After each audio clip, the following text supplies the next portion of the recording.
So, welcome back to part three of a tour of the horror cave leading up to the release of my new book, October Nights, coming from Crystal Lake Publishing, October 22nd. So, ironically enough, before I was a horror fan, I was a sci fi fan. And by sci fi fan, I gotta be honest, I mean Star Wars, Star Trek fan. And I grew up during that wasteland of an age where the only Star Wars novels were the movie novelizations, the original Han Solo trilogy, and Splinter in the Mind's Eye by Alan Dean Foster.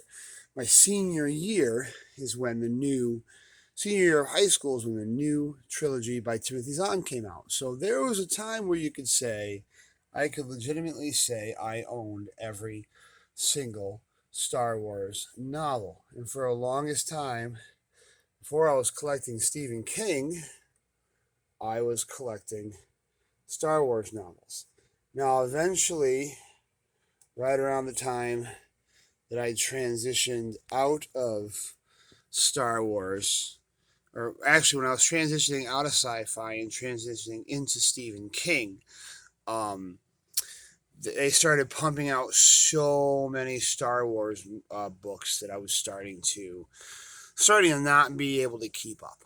So I slowly stopped buying them. Although I've had thoughts over the years of getting kind of getting back into getting the new ones. But I've also got a lot of nice Star Wars memorabilia, you know, just toys, obviously. Over the years, my students and Abby and the kids would buy me lots of Star Wars stuff for Christmas.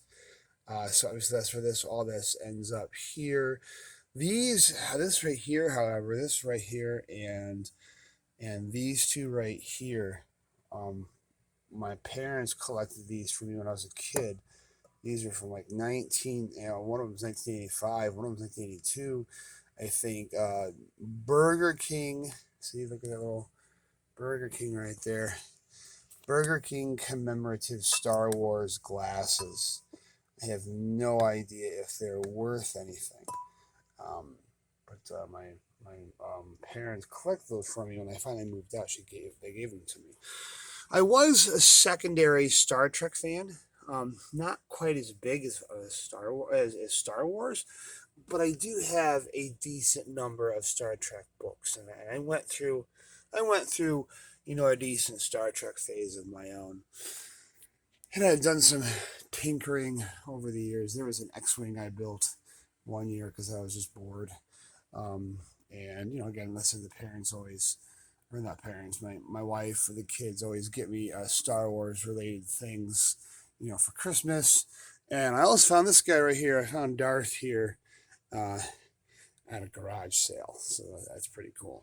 So yeah, so like I said, my first love was really Star Wars and Star Trek, and this shelf is really kind of a commemorative of the first like books that I religiously started collecting.